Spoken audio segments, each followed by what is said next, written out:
బోటి కర్రీ ఒక్కసారి ఇలా ట్రై చేయండి. తినని వాళ్ళు కూడా చాలా ఇష్టంగా తింటారు.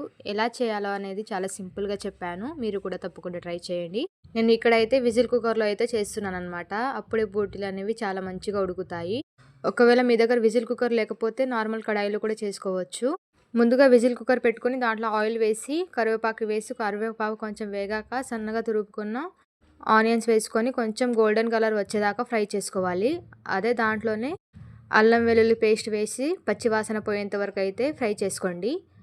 ఒకవేళ మీకు బోటి స్మెల్ వస్తుందంటే కాసేపు అయితే వేరొక గిన్నెలో అయితే ఉడికించుకోండి. అలా ఉడికించిన బోటిని వేసి మంచిగా ఫ్రై అయ్యేంత వరకు అయితే ఫ్రై చేసుకోండి.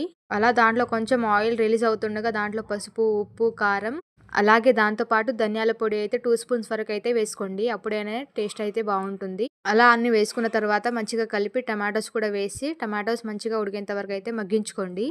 అలా టమాటోస్ మెత్తగా ఉడికించిన తర్వాత దాంట్లో అయితే వేడి నీళ్ళు అయితే పోసుకోవాలన్నమాట. వేడి నీళ్ళు పోసుకుంటేనే బోటీలు అనేవి చాలా తొందరగా కుక్ అవుతాయి. అలా 5 విజిల్ వచ్చేంత వరకు అయితే కుక్ చేసుకోండి. అంతే అండి, చాలా సింపుల్‌గా ఉంటుంది. టేస్ట్ అయితే బాగుంటుంది. మీరు కూడా తప్పకుండా ట్రై చేయండి.